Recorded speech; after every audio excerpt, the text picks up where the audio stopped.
কথাই আছে, বুদ্ধি থাকলেই উপায় আছে। কথাটা কিন্তু একদমই সত্য। কেন বলো তো? কারণ আজকে সন্ধেবেলায় যখন চা করতে আসলাম রান্নাঘরে, দেখলাম খাবার মতো কিছুই নেই। মানে না আছে বিস্কিট, না আছে মুড়ি, না আছে কিছু, মানে চা দিয়ে খাবার মতো কিছুই নেই।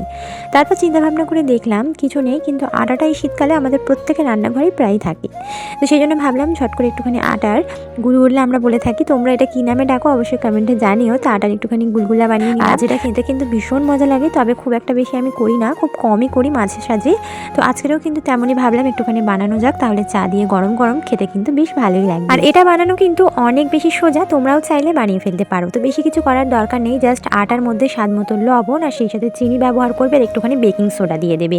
তো আমি কিন্তু এখানে চিনির ব্যবহার একদমই করিনি, এর মধ্যে কিন্তু আমি একটুখানি চিনির শিরা ছিল, মানে রসগোল্লার সঙ্গে যে চিনির শিরা বা মিষ্টির রসগুলো হয়ে থাকে, সেগুলো অনেকটা পরিমাণে যখন জমে যায় দেখবো ওটা ফুটিয়ে রেখে দেবে, পুরো গুড়ের মতো হয়ে যাবে।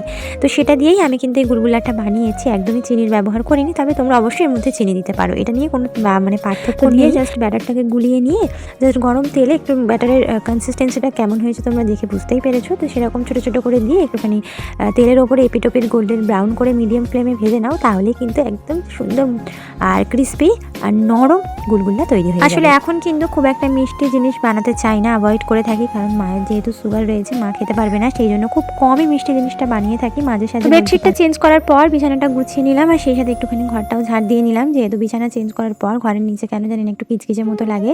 তো একটুখানি ঘরটা ভালোভাবে ঝাড়ু দিয়ে নিলাম, আর এইভাবেই আজকের সন্ধ্যাটা কাটিয়ে নিলাম।